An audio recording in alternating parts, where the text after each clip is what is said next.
आणि एवढे आकडे मोठे सांगतात आणि ते वाचून जावं लागल्यावर की मला असं वाटायचं की रिलायन्स इंडस्ट्रीचा ताळेबंदच वाचायला लागले. एवढे मोठे वाचायचे. आणि ह्या टोळीमध्ये आपल्या तालुक्यातील पहिला परंतु थोडस व्यवसायाच्या निमित्तानं बाहेर असलेला एक तिथं नेता आला आणि ते पैसेवाला नेता त्याला ह्या टोळीनं घेतलं आणि ह्या माध्यमातून ह्या त्या माणसाला लुटायचा प्रयत्न चालू केलेला आहे. असा हा एटीएम नेता, मी जरा दादा 2 वर्षापूर्वी नाव काढलंय, एटीएम नेता की याला मोकळं केल्याशिवाय आता हा काय मंगळ पेटी मंगळ सोडणार आहे अशी मला पूर्ण खात्री आहे. एवढा हा म्हणजे वेगळ्या पद्धतीचा हा तीन राजकीय अभ्यास नसताना नेता भेटला. दुसरं मला कधी समजलं नाही की कधी त्या बैठकीला हजर असायचं नाही की असा कवडे मंगळ शहरातला उमेदवार त्यांचं सांगायचं. मग म्हटलं हा केवळ सिंग यांचा कधी सामील झाला आणि त्या केवळच्या मी परवा केला त्याचे सोशल मीडिया माध्यमातून एक रील्स बघितली. तर त्यांनी कारखाना असं केलं पाहिजे, तवा सुरिकाने असं केलं, हे व्या केलं, हे व्या केलं, अशा पद्धतीने त्यांनी सांगायला चालू केलं. नाव वेगळं पण विचार आणि वर्तणूक राहण्यापेक्षा वाईट असा हा व्यक्ती मला आठवत आहे. या जिल्ह्यातील पहिली पतसंस्था घडवून खाणारा हा पहिला व्यक्ती असेल इंदिरा नानजी पतसंस्था.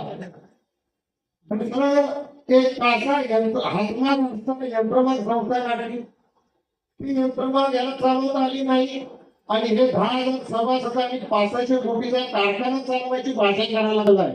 याच्यासारखं वाईट दुर्दैव ह्या आपल्या सभासदांचं काय असेल. त्यामुळं तुम्ही सभासदांनी विश्वास ठेवताना सुद्धा ते माणसांचे चेहरे ओळखा की जेणेकरून आपली परत फसवणूक होणार नाही. आता राहिला विषय जयसिंग दादाचा. जयसिंग दादाला माझ्याकडे ऐकण्यात किंवा बघण्यात आलं नाही की कोणत्याही ह्या पॅनेलच्या प्रमुखानं किंवा पदाधिकाऱ्यांनी की पळ काढला असं म्हटलं नाही. मी समाधानाने सांगतो. परंतु त्यांनी तात्याला म्हणायचं तुम्ही पळ काढला म्हणजे परत तात्याने पळ काढल्याने मग तात्याला परत इथं आणलं जात आहे. तात्या या पॅनेलमधून अर्ज काढून घेण्याचं प्रमुख कारण हे की जयसिंग तात्याच्या एका समर्थकांना जयसिंग तात्यांना कारखान्याचा चेअरमन पदाचा उमेदवार म्हणून डिक्लेअर करा अशी भूमिका त्या ठिकाणी मांडली. पण या टोळीतल्या या 14-15 ते करायचं नव्हतं. हे जयसिंग दादाच्या लक्षात आल्यावर जयसिंग दादाने आपला अर्ज काढला आणि राणा जोडला. एकदा आम्हाला फसवलं जयसिंग दादे.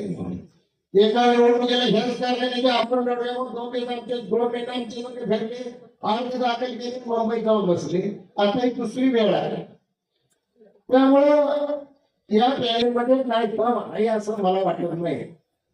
मी म्हणलो कामगारांच्या आजही 1 रुपयाच्या देण्याचं सुद्धा मी समर्थन करतोय. कोणाचा पैसा आपल्याला बुडवायचा नाही आहे, त्यांचा पैसा मिळालाच पाहिजे.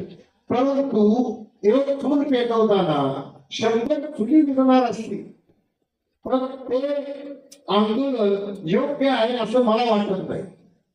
कारण ह्या कामगारांच्यामुळे तर शेतकरी, सभासद, वाहतूकदार, तोडणी कामगार यांच्या चुली बंद पडणार असतील तर त्यांनी थोडीशी कामगारांनी संयमाची भूमिका घेणे गरजेचं आहे.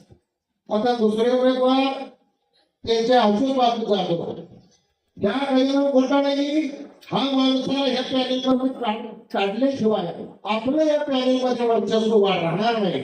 म्हणून त्यांनी अशोक बाबूशी भांडण काढलं.